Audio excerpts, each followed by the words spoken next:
Hey, welcome to Smoker Broker Radio. I'm Robert Meche, and I am the guy they call the Smoker Broker. Hope everything's going well. Happy Thursday to you. Continuing to move along in this new, not so norm, whatever you want to call it.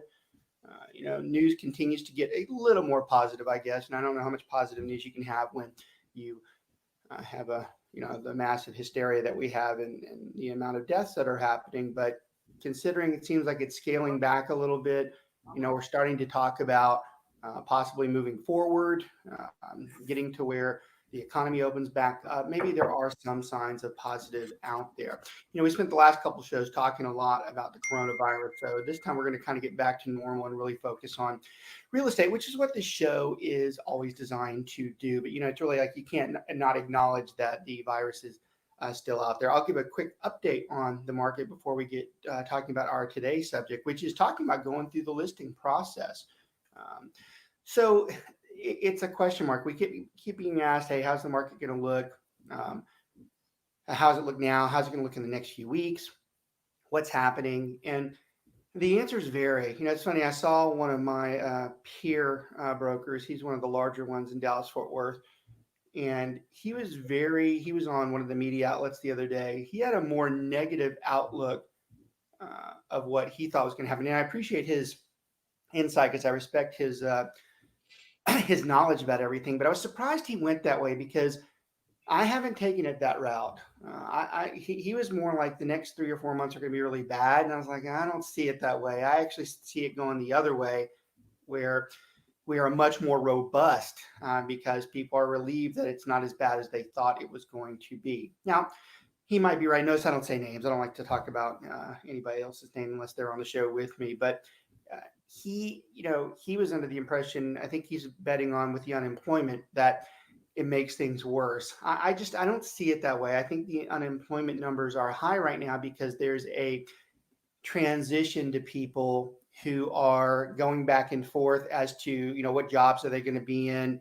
Are they moving from one sector to another? We're seeing a lot of that. So the numbers might be a little bit inflated. The stimulus checks are now moving out, and obviously that's going to provide a punch in the arm for a lot of people. So I don't know. I don't know. I keep going back and forth on it. I still believe that we have a robust situation coming, whereas some of the peers might not think that way. So it'll be interesting to see how this all pans out. But one thing is for sure, it does seem to be a little bit more optimistic. Seems like the things are tailing down. I don't think we're going to see any type of normalcy for the next year or so. I heard yesterday they were talking about places such as California and Los Angeles, New York. They're talking about in New Orleans, maybe talking about not having any type of concerts or main events for like a year, which is really devastating to those communities. But I think you're going to start seeing an ease into the environment where we go back to opening the economy, but it's going to look different. It won't surprise me. In fact, I think today they're talking about, I think the president's going to talk about what the new norm is going to be. And I think what you're going to see is things such as restaurants opening up, but it won't be like it normally would. I think you're going to see the restaurants probably at 50% capacity. Maybe you see every other booth, they'll seat somebody. I don't think you'll see people at the bar. I don't think they're going to allow that. And, of course, massive gatherings are still going to be considered null and void here as we move forward. So they're going to open it up, but I think you'll see a lot of new changes to the way we do things. But we were talking about being barricaded for months a couple weeks ago. We're not hearing that right now. So maybe that is a good sign out there. Okay, enough of that. Let's get into talking about getting into the listing. Let's talk about the listing. I'm always joined. I always bring some of my team on the show. They do a lot better job a lot of times talking about real estate than I do.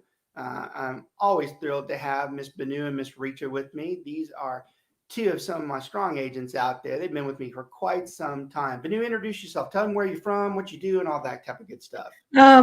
Thanks, Robert. It's always good to be on the show. It's always a place for me to also learn something new from other agents and from yourself. I've been an agent for almost about 4.5 years now, coming to 5. I've been with you ever since I graduated out of the real estate school.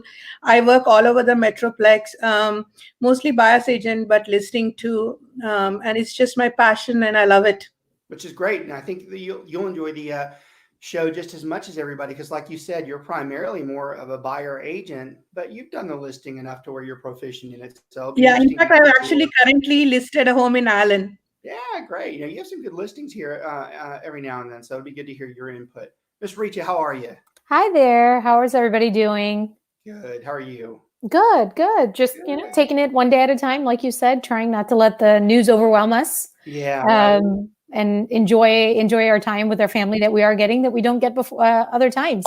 And that's a good point. I've hinted on a lot of the podcasts that I've been on over the last few weeks. There is something positive about that. I've spent a lot more time with the kids than I have in quite some time, and it's been very enjoyable. A lot more basketball with them, and passing, seeing them in the house, and just having more conversations than we normally do. And that certainly has been a bright spot in this entire thing. So when you've got a couple of young ones, right? I mean, your youngest is what, a year or two now? I can't remember. And no, my youngest is 4 months old. Good Lord. Why am I thinking that older? Why I, can I not I've got a remember all my 4-year-old. little things?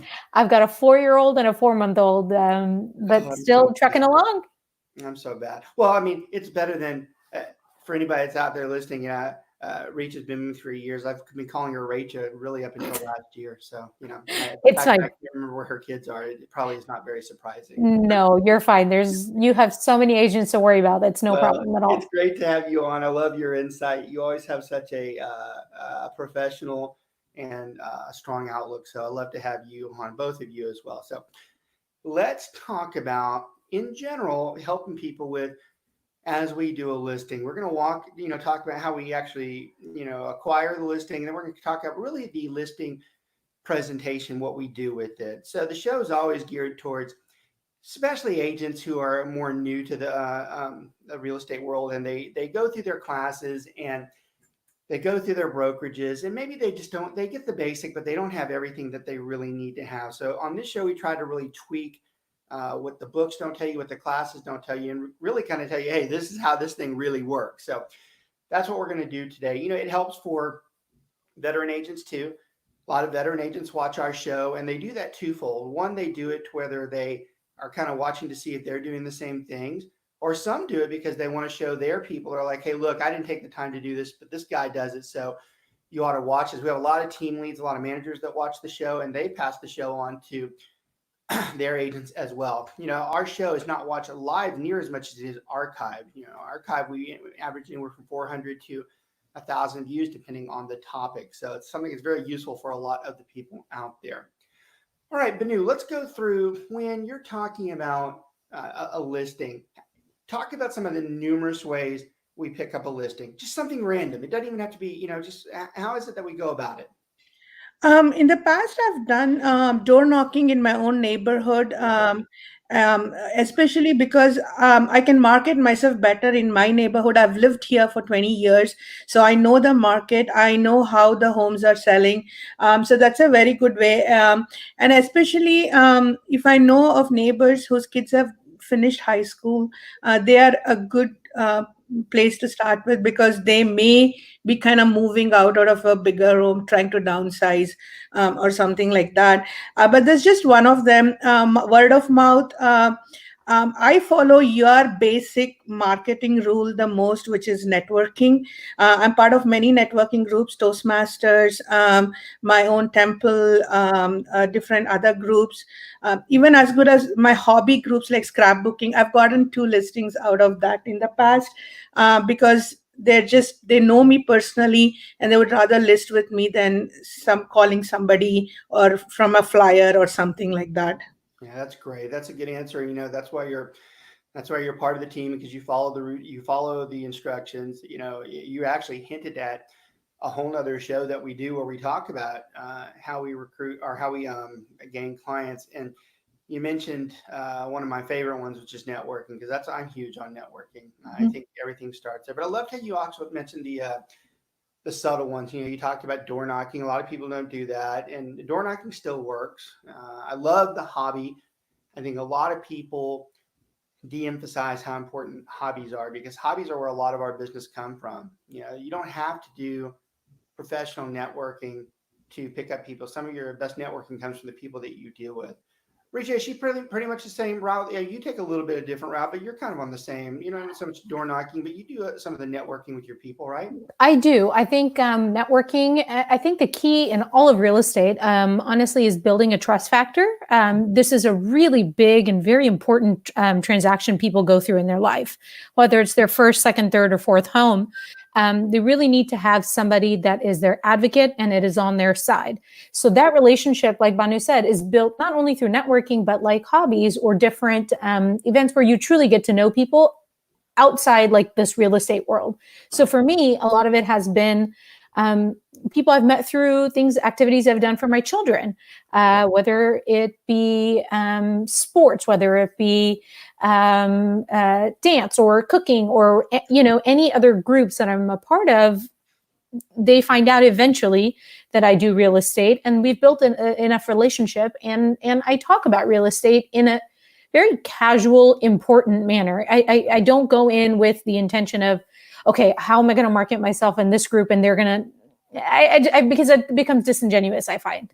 Yeah. So look, people out there listening, that's why these two are on this show, and that's why both of them are very special to me, because they don't have scripts on this. They're talking off of what they do, but each of them talk about core values that I have and then I teach. And I love the way Richa just said about the nonchalant way of approaching. I'm one of the different brokers out there where I'm not as one of the big cold caller, in your face type of things. And that doesn't mean it's wrong. You have a lot of people that watch us that are heavy cold callers. They're big into that. It's just not my style. But notice how Richa talks about when she's talking to somebody that she knows not to be pushy, but she says just enough so that they know that she's a real estate agent and that she does it. And Banu's the same way. She goes through and she does the very subtle, hey, I'm in this. They know she does it. And I love that type of real estate, because that type of real estate to me is much more effective. It's a much more of a trust factor. It's much more engaging. And, Rachel also talked about how she talks about her kids. Kids are a huge part of real estate. Not that we use our kids to do real estate. If we naturally engage the stuff that we're in with our kids, we're going to get out and do stuff with them. Whether it's sports, we should be involved in those things. I always talk about the PTA, how the PTA is a huge thing. If you're a real estate agent and you're not in the PTA, you should question yourself. That's a very big piece of it. We talk about on another show where we talk about lead generation. We're having a beginning part of this conversation is lead generation because it gets to the listing section. But what we're laughing about with using your kids and stuff, a lot of times we'll talk to people about their involvement in the church, and I always caution people. I'm like, well, don't start going to church to pick up leads. That's a really bad way to, bad karma, going to pick up leads, right? So great small introduction into, how do we kind of pick this up? So let's, and by the way, that's a whole nother entire show. What Richa and Banu just talked about is a whole nother show that we really go through. But it was a good opening, because the next step is, let's say that one of these people in these groups that we've been talking about finally says something like to Banu, hey, I am, we were out there the other day doing scrapbooking, and I remember you were talking about real estate, how the market was. We've been thinking about listing our house right now, and we really want to talk to you about it. So the next phase comes into, we are going to do what's called the listing appointment. So let's talk about some of the things that we do to get prepared for the listing appointment. Banu, what are some of the first couple of things that we do before we decide to go do the listing presentation? My main and first and foremost, obviously, would be to run the CMA, which is the comparative market analysis, to get a fair idea on what the market rate is. Because irrespective of what I know for sure is the market rate is, the sellers always have a very different idea.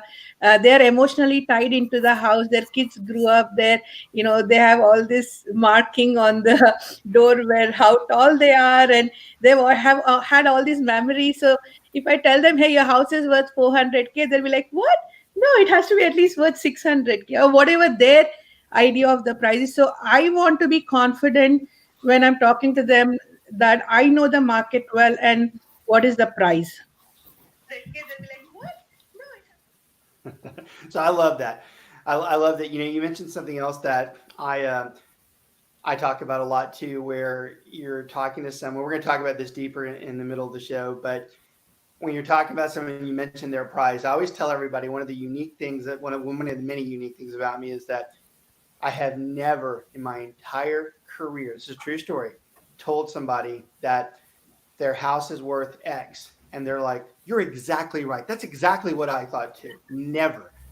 It's always higher. Always, always, always, always higher. They always say it's higher. They always say it's more.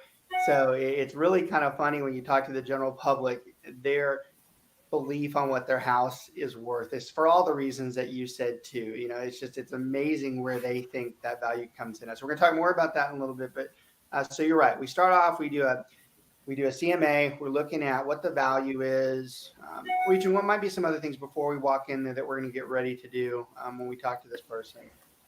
So I think Banu and I, when we talked about building these relationships, I think initially we tell them what are the services we provide, and then in a formal way, the information about brokerage services, paperwork is given to our clients, so that way they have an idea of what expectation they can have from us. And then during that dialogue, we have the same expectation with them that, hey, to prepare your house for listing, I can provide you guidance in terms of sale price and previous sales in the neighborhood, and how an appraisal will be done on your home. But prior to all of that, I have to provide you. You need to provide me information about your home. How are we going to list your home? What are the updates you've done to it? What kind of investments have you made into it? And then having the conversations about, okay, just because you have put in an $80,000 pool with a grotto, it might not translate to an immediate $80,000 price tag addition to your sales price. So and I like talking that about managing part those expectations. where before we go in, you start asking some questions. That's one thing I wanted to talk about. It is important before you go in. Both of them have been talking about the comparative market analysis. You can't necessarily do the comparative market analysis unless you've asked a few questions that Richa just talked about. She talked about, have there been any additions? Is there a pool that's in place? Has there been a big upgrade in granite or hardwood? We can comp the house, but we might not know some of the changes that they've done. So if we haven't asked those questions and we go in there with a comp that doesn't have those items in place, we're going to look pretty foolish. And I'd be lying if I didn't tell you, I cannot count the times where that has happened to me in my career where I didn't know or I just forgot to ask. I comped this house and I've got it like at 330 and I didn't do it with the pool. And I walk in and I see like an $80,000 pool back there. I go, well, that just screwed this whole presentation up, So you always have to ask some initial questions. Now, one thing, I'll give you a tip. I like to do this. Some people will differ with me on this, but this is a tip from doing this for a long time that I like. I like to do a little bit of fishing with the seller. I like to ask them before I go in there. I'm like, well, I'm just curious. What do you think it's worth? Now, I do that because I want to get a good idea where I'm not doing it so I can say, oh, well, that's what they said, so I'm going to make my value the same as theirs. My value is going to be my value regardless, but I want to know what I'm up against. I want to know what I'm dealing with before I walk in there. I want to know if I'm going to walk into somewhere where they're like, well, I thought it was 600,000 and it's like 400,000. So I want to be ready for that. So that's always a good tip. Now, for the general public that's out there, a smart seller, if you ask them that question, they would be like, well, that's what I have you here for. Because I always like when a seller tells me that. I'm like, that's good, because that's what you should say. But a lot of times I want to know what they're thinking. So I'll ask that. That's a good tip, though. You should at least try to fish just a little bit to see where you're at. I'll give you another tip before you walk into a listing presentation. That's what this show is really great. There's a lot of tips in this one, because these are the stuff these are the things that are not in the book. When you go in and we're talking about the price points, I am not a fan of putting what I think the house is worth in writing. I don't like putting what I think it's in writing inside the presentation, because once you've done that, you're committed to it. And you're going to find that a lot of times when you go in to these presentations, They don't go the way you think. And really good real estate agents are able to adjust. So let's say you're in a listing appointment or listing presentation where you've determined the house is worth 300, but you can tell by the visual body language of that seller as you're moving into this presentation, you can tell that they are not thinking 300. They are thinking 350. And the moment 300 comes out of your mouth, this conversation is over. So if you've written it down that way, you're screwed. But if you haven't written it down, you can address it in a way where you can back your way into getting them to go to 350. I'll tell you, one of the better skills that I have is I can make almost anybody come down to reality. I've had people tell me they think their house is worth $100,000 more than it's actually worth. And by the time I leave, I've got them understanding that it needs to be listed about 90,000 below. And I've told them the reasons why. If you're a good real estate agent and you have the background and the understanding, you're able to get to that point. You can get them to there, because the whole reason why we're there is to give them the advice that they don't have. They don't know these things. They don't understand these things. That's what we're here for. That's what we're supposed to do. We're supposed to tell them those things. So this preparation as you move in, you have to be mentally ready. I will say one of the hardest things in real estate, and I don't do that very often. I talk about the positives of real estate, but one of the most difficult things is being able to read somebody, read their body language. What is it that they're saying? Is this going to go over very well as to what I'm saying? Because if you're good, you can take it down to their level and get it to them in a way that they understand. But if you're just going over their head and say this is the way it's going to be, you're done. You're done with that person. So one of the best skills in a listing presentation is how you interact. And look, we're always learning. I can tell you right now, Banu and Rita, they listen to that type of stuff. Even though they've done this 3 years, they know a lot of times they've gone through the routine, but sometimes they'll be like, maybe I should do that a little bit more. Maybe I should have asked more questions or be ready in a better way, mentally prepared for what I'm going to see, because that's where a new agent fails. And it's not their fault. A new agent doesn't know how to react to someone. You have to literally go through 3,000 to 4,000 deals before you can really start saying, hey, I know exactly what that's person. But that's what we're here for. That's why we're here. That's why we mentor people that have been doing this for 5, 10 or so years. We go through and we tell them, like, hey, I remember in deal 2050, that's not what happened. I go, that's not how that worked out. And I think that's what's also special about this show is a lot of new agents that watch it, they know how to go take a listing. But that stuff that we just talked about, that ain't in the book. That ain't in the book as to how to react to somebody when they go wheels off on you, or they're not paying attention, or they cut you short on your presentation. You have to be ready for those types of things. You cannot follow the book. You can't just sit there and go, this step 1, this step 2, or God forbid you've color coded it so that you remember when you look down. All it takes is for the seller to do one thing to sidetrack you, and you're off of that, and now you look like a fool. So you got to be very mentally prepared when you go in to these listings. Risha mentioned something else that was really important. It's another key value that I have that I preach amongst the crew, and it's setting the expectation. Setting the expectation is everything in real estate.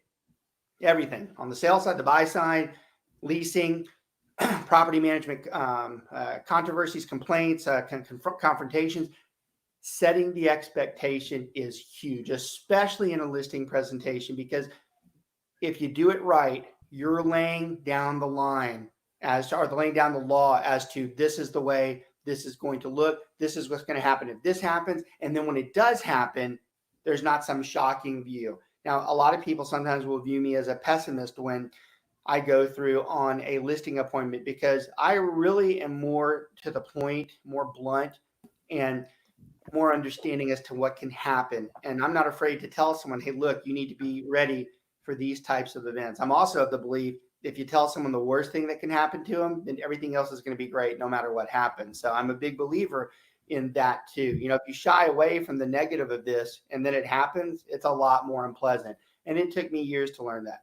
It took me years to learn that you have to make them understand this could possibly happen. Because when it does happen, you're like, I told you, versus where you're like, oh, you never said anything like this to me. So you got to be very careful. So I love that.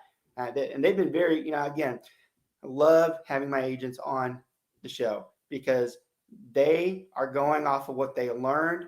They each of them with unscript have both said the core values that I have when I go into a listing presentation. That's why I love having them on. That's why I love them personally. They know what they're doing. They understand when they go through. All right, so let's say we go into the listing presentation and we're actually there. So a lot of times we'll start off with the I personally like to start off with the CMA. Okay. Well, actually, let's take a step back. When we first go through, let's do this like we're supposed to. When we first go into the house, what is it that we ask them to do? What are we going to want to do when we go into the house? We asked to tour the house with them, to take a look at what's going on. And again, the expectation conversation, it's been had. We let them know that, okay, when I come over to your house on Tuesday, let's walk through the home. Let's look at the updates that you've made and what kind of things that you find in this house that you don't like, that you're looking for in a new home. And we go through that whole process, and then we sit down and have the formal conversation.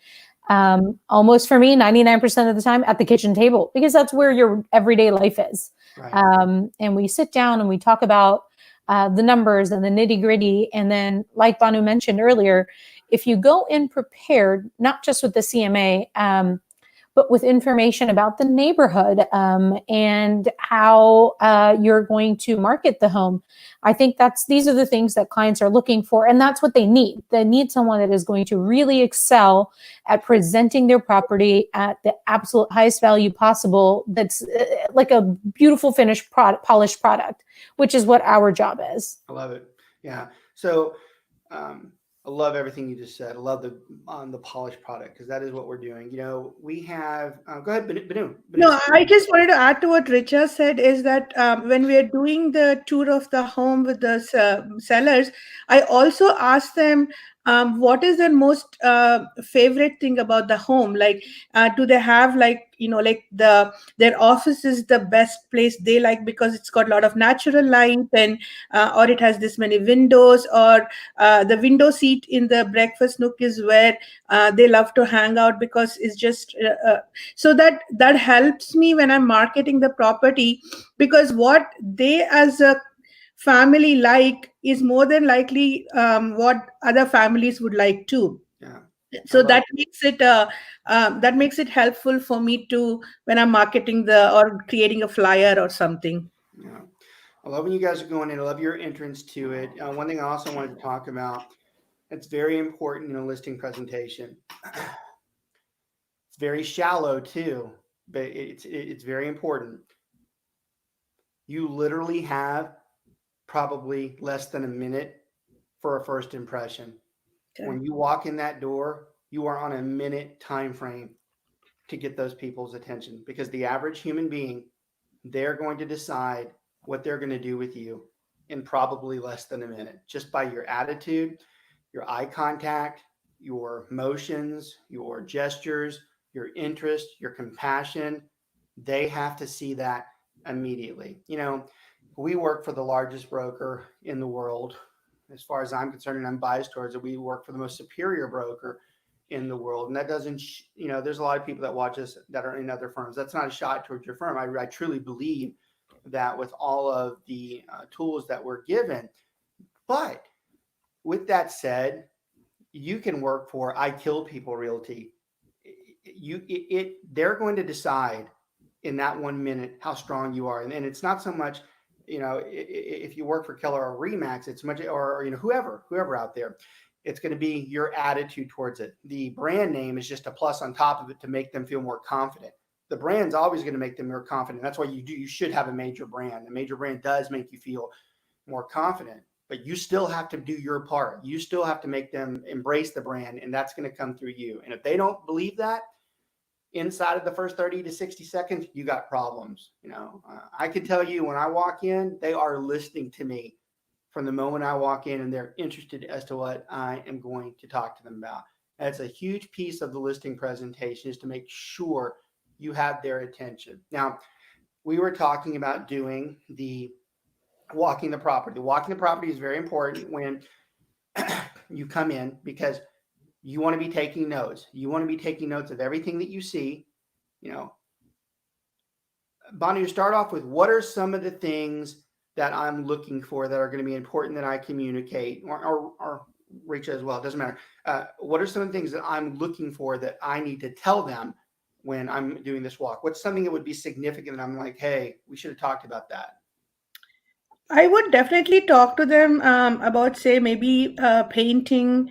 If there are truly like, pop in your eyes neon colors in bedrooms or something like that, as to how that might look to buyers. I would talk to them a little bit about putting their important valuables away for showings, probably, about keeping the home clean for showings, and especially if they have a lot of like dogs or a lot of pet beds and things like that. I mean, I'm a dog mom, so it's not like, I know a lot of people are okay with it, but just like how they are evaluating us in the very first minute and making first impressions, the buyer is going to make up their mind in the very first few minutes they enter the home. So I would probably address some of those things, and probably talk to them about the main functional things, about AC, water heater, get the ages of those and things like that. You mentioned something else that's important. Let's do this from the other side of this. We talked about them, whether they're going to decide to use you inside of 30 seconds. Even though we're talking about listings today, let's talk about a buyer. That actually rings true for a buyer. Most buyers within 2 minutes have decided whether that's the house for them, even though they haven't even walked through the entire house. I've always found that stat staggering, that someone makes their decision that quick. I always tell this story about a very good friend of mine who's a large broker inside the Keller environment, where they purchased a foreclosed house one time and they had to do it unseen. But they did their due diligence and walking as much as they could the outside of the house and peering into it. And they were so excited when they first saw it and when they purchased it. So they purchased it at auction, and you can't go inside the house because it's the foreclosure. So they purchase it. They're so excited they get into it. They come to find out the entire back of the house was burned and there's nothing left to it. They could not see it by the way the house was secured. So it's always funny. I always tell that story when someone talks about the impression. You need to look at the rest of the house before you make that decision. And a good buyer agent will tell you, hey, don't get too excited with the entrance. We still have to look at the air conditioning. We still have to look at the outside of the house. There are a lot of things that we haven't looked at yet. So I love that you said that. Rachel, did she miss anything? Is there anything else we look at when we go through there that we document down maybe? I think everything she said is spot on. I think you talk about in that short period that time that you have with them. Yes, I'm selling your home, so I need to provide you information on how to do that. But on the flip side is, if somebody is going to purchase this home, they need to be able to picture themselves in it. So then my role becomes a guide in helping them figure out, okay, how to neutralize the home. In that, okay, let's depersonalize and declutter it. In terms of, okay, yes, you keep this couch here because it's super functional to have 6 couches because you have 6 people in your family, right. But not the new homeowner might not have that. So let's consider moving this couch here or taking this out temporarily so that people can really get an idea of, okay, how big is this space? Because more things that are in this space, the more cluttered it looks, or the smaller the space looks. Right. So your goal is to go through the home and help them depersonalize and declutter the home as well, to present it, going back to making it a polished product. Because when you first walk into a new home that you're purchasing, the first thing you want to look at is like, wow, that space is really big. Oh, that's really open. And visualize your items in the new home. Yeah, you guys are hitting all of it. You're hitting all of them, from paint to clutter to pets. The only thing I didn't hear you saying, I might have said it, I always pay close attention to the carpet. I want to know what the carpet looks like, because that's going to be a factor as we go through and look at the cleanliness. A lot of people who have carpets in their house, it's worn and they haven't done anything. I'll give you another tip, because that's why the show, a lot of tips on this show. One of the tips about carpet, a lot of people always ask me if their carpet's shot or it's not that great. One of the number one questions we get in a listing is, should I replace the carpets? Those are really good. You already had 2 good tips. This is a 3rd good tip on the show as to how you respond to, do they replace the carpet? So there are different camps on this. Some people say if the carpet's really shot, you should replace it because first impressions are everything. And there are some people who believe that. But if you replace the carpet, you're not getting that money back. My value for your house has not changed whether you redid the carpet or not. Whatever I had thought the house was going to be worth before I walked in there, it's still going to be worth that.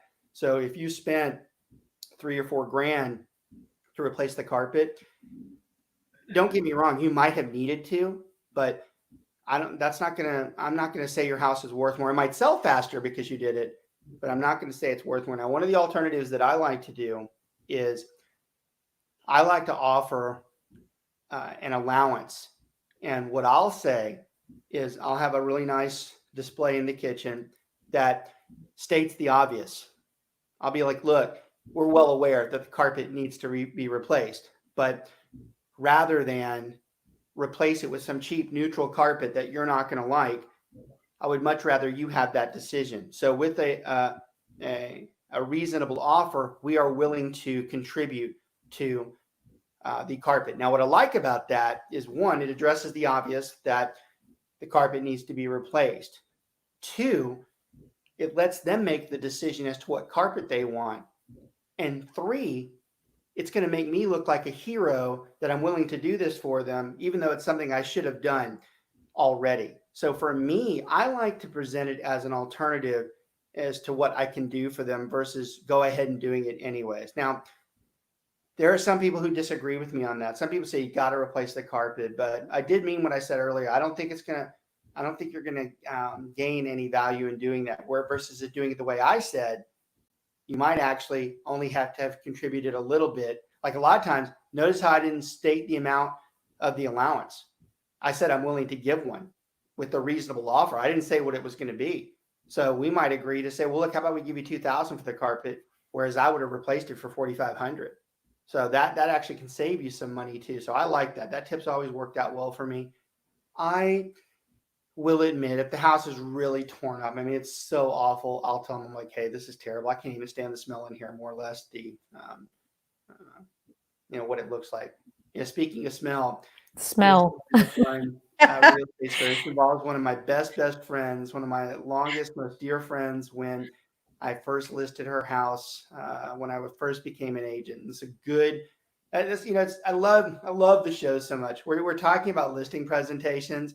We really haven't even got into the actual core listing presentation because each of these shows are broken up. But that's what's great about them. Every time we get done with one of these shows, I mark where we stopped and I just start maybe 2 or 3 weeks later because I don't like doing the same topic back to back. But this one's even more fun because when we get into it, it's guided by the way these two over here are, the things they bring up. It makes me change gears and say, we should talk about that. It's part of the process. So Banu talked about this, the pets. The pets are an important part of the house sale because pets are a major part of a lot of people's lives, and they're going to affect the sale, especially if you've become nose deaf, meaning you can't smell your own pet. And there are a lot of people out there that cannot smell their own pet. They just want to fail to recognize that they can smell their own pet. So that can be a deal breaker. Yeah, it can be. So, I mean, I'll tell you from a personal experience. When we were looking for our home, we walked into the house. I opened the door, and the smell. It was a vacant home and had been vacant for months, but the smell was so overwhelming. It was we didn't even look at the rest of the house. And I'm a real estate agent. So that's the story I'm about to tell. I'm a real estate agent. I should have put my my nose aside and gone through it. But I, even as an agent, I was like, I can't even bear it because I won't be able to get it out. So I was young, naive, and inexperienced when I did this. It was a decent listing. I want to say it was like for $350,000 in one of the nicer areas, and I was excited to get it. Longtime friend, and the house was gorgeous. I knew it was going to sell. I knew it would. I knew it was going to sell. Everything was perfect in the house, but they had this dog and the smell was awful. Now, here's the problem. These were good friends of ours, still are.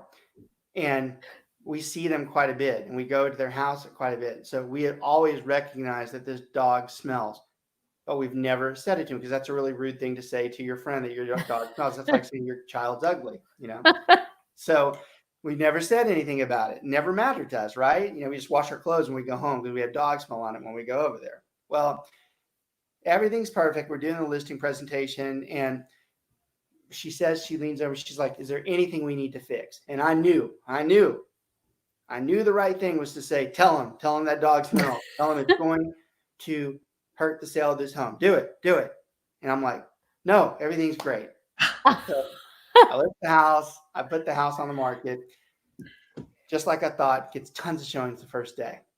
So I start getting text where the first couple of people like, hey, you need to do something. The house just smells awful. We walked in, just like Rita said, we walked right back out. I was like, damn it. Now here's the problem with being naive and inexperienced. I was like, well, I can get past this. Well, back then, the way the feedback was, you couldn't turn feedback off. So feedback, so like now you can tell your client that's not what they said, or well, feedback back then went on the site. So all these people are starting to say, this house is awful. This is a gross house. I'm like, so then the worst one comes. This is like the fourth showing. This true story too. Nothing has been fabricated in the story. This actually happened. I get there and I get feedback saying, hey, look, or actually I got a phone call on this one. Hey, look, I just showed your house. I have to apologize. We had a real problem. The client is very sensitive from a nasal perspective, got very ill with the smell and vomited all over the patio. So I'm like they really do. They go, yeah, there's vomit all over. So I'm like, oh my God. So I run over there and I literally have to, they had vomited all over the patio and I had to wash it off, and so my seller hasn't seen any of this feedback yet. She gets home that night and she calls me before she sees the feedback. And she's like, oh, I saw the house had so many showings. I'm so excited. I'm like, yeah, you're not going to be that excited once you look at it. So I still don't tell her anything, knowing that the feedback's out there already. So she finally looks at it and she calls me back 2 hours later and she's in tears, hysterical. She's like, I want to get this straight. She goes, am I the smelly doghouse? And I'm like, yes. And I go, you are. So I finally gripped to having the courage of telling her that you are the smelly doghouse. And it doesn't cross my mind, but in her hysteria, she's like, how come you never said this in all those years? I'm like, oh, great. Now not only do I have to accept the fact that I'm a lousy real estate agent, now I'm a shitty friend too. So I have to absorb both these two things that are happening right now. But the moral of the story that's important to this actual show is, friends or not, she point blank told me, you should have told me that. She goes, you should have told me that. Now the story ends good. We determined what the problem was. The problem was this disgusting pillow that sits right in the dining room where this disgusting dog sits all day long and slobbers all over it. These were friends of mine that kept their air conditioning at 80 during the day, which I hate. Anybody out there, I hate it when your air conditioning's at 80 because I sweat a lot and I don't like being in a hot area. So it's 80 degrees in there. The smell just warps. When you open the door, it goes whoosh right in your face. We determined that was the area, cleaned the pillow, cleaned the dog, and we sold it 2 days later for full price. But point blank told me that was my job. And, I've had a lot of criticism over my career and things I've improved and corrected. And that's what was great about this show, is that it relives some of these things. So someone like you out there doesn't have to do these types of things. These things happen. These are true stories. So I love that, and I didn't expect the show to go as much that way, but this is all a part of those listing presentations. We are trying to teach you what happens. And the great part is, as we go through this, even if it takes us 5 or 6 shows, at some point, we do go through all of the things that you hit when you're doing a listing. So I love that. Love the walk. Love the documentation. You guys hit everything on the head. let's go. Robert, one No, quick thing we shouldn't forget also, or at least I try to tell my clients, is to also create some good curb appeal, because that's when the buyer walks up to the home. We want to make sure that there is not like really overgrown bushes and like dirty things lying around on the lawn and things like that. So have a bit of a good curb appeal, and then also remove. Some strong personal affiliations out of the home, whether it's political or I don't know, sports or religious and things like that. Try to keep the home more neutral. I think Richa already talked about this, but it has. I've had an experience where there were all these strong political affiliation posters, and so some of the buyers were not too excited about it. So just something to keep in mind. and your home's your home, and we don't want to dictate how you live. But if you want our opinion and you're paying us for our opinion, the house needs to be neutral. If you have something that's very controversial, half the people are going to love it, the other half are going to hate it. And that really decreases our pool of people who can purchase this house. So, Well, I think it gives off an impression that you're not wanting to give. I Yeah. think, right, with a political affiliation or with a pet, with the political affiliation, maybe if the buyer's party isn't aligned with that line of thinking, then they might think that, okay, this might be a difficult person, make an assumption incorrectly, Right. but make an incorrect assumption that the seller might be difficult to deal with. That's Same right. thing with the pet that you talked about. It gives off the impression that the entire home is unclean and not well taken care of, when that might not be the case. Like you said, it was just the pillow and the dog needed a bath. That's it. Yeah, it needs Right? to be neutral. We need to have a neutral setting, and that's another thing we can talk about that wasn't on the conversation today, but it falls into it just because of the conversations y'all generate. A lot of people watch the reality shows, and the reality shows, they're good, but a lot of them can be fictitious. They go too far, and a lot of them are geared towards East Coast, West Coast scenarios, such as when they talk about staging the house. A lot of them will tell you to take everything down. You don't want the house to look like a morgue. I see people do that where they took everything off the wall. I'm like, did you really have to take everything? I mean, I'm fine if you've got the Owen Mills 1978 hallway where you have all your kids' pictures and they're the orange pictures and stuff. Yeah, those probably should come down. But if you just paid a photographer like $700 to do a big family shoot, and you've got like a frame that's like $1,200 mounted, you don't need to take that down. No. That's part of your Mhm. family. It looks good. It's Mhm. one picture and not 1,000. Mhm. Don't make the house look like a morgue. So go easy Correct. on the reality shows. Sometimes the reality shows tell it like it ain't. So you got to be really careful with listening to them and how far you take some of that advice. The house needs to be presentable. Rachel mentioned that it needs to be uncluttered. Those are the parts of the shows that are correct. The parts about stripping it down or redoing it, they go too far sometimes. So go through our walkthrough. We finally have decided we've seen everything in the house. We've made our notes. Now we sit down, and one of the first things we alluded to as we started the show was we're going to look at and talk about the comparative market analysis. So we're going to go through. Now, we're not going to discuss the CMA in this show, because CMA is an entire 4 or 5 different shows in itself. And actually, what I think is the hardest thing to do in real estate is comp a house. So we're not going to discuss that here because we only have a few minutes anyways, but we go through, we share with them what we feel the house is worth. Now, one point that is important before we leave the show, because it's a good leaving point, is we talked earlier about not cementing ourselves into the value of the house, what the amount is. I'm not telling them what I think the house is worth until the end of the listing presentation.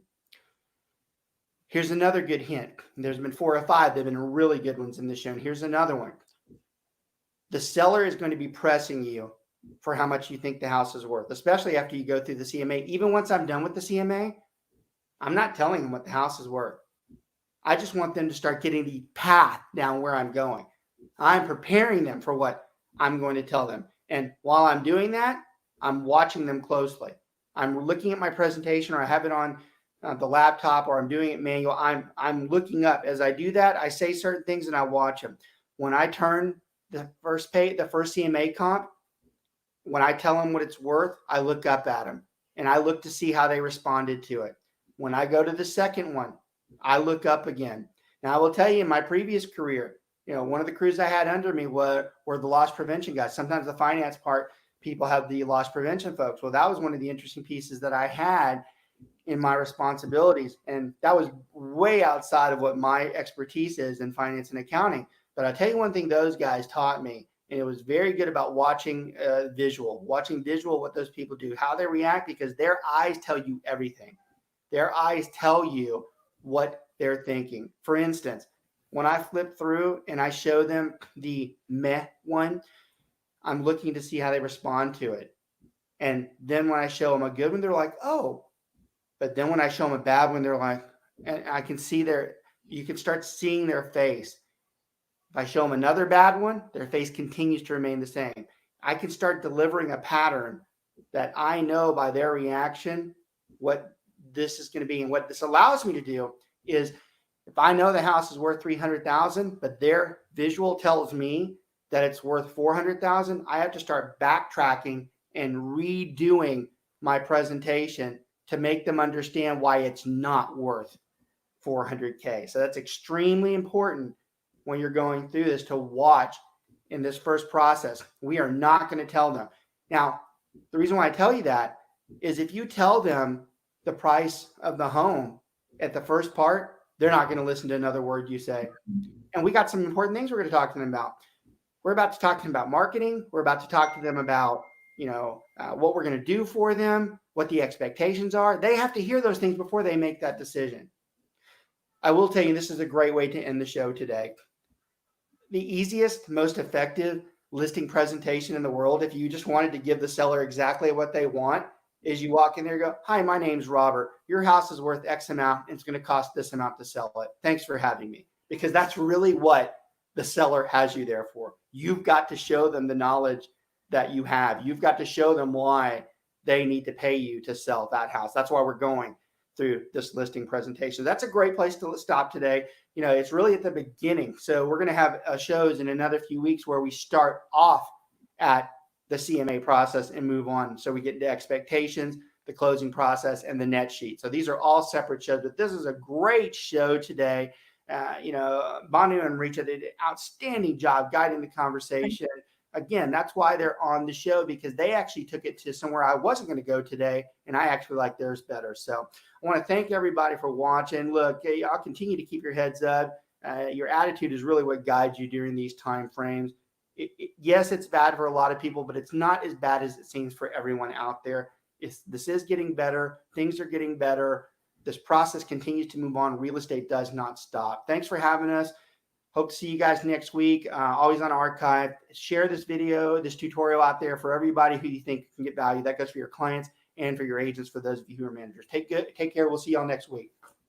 Thank you. Thanks.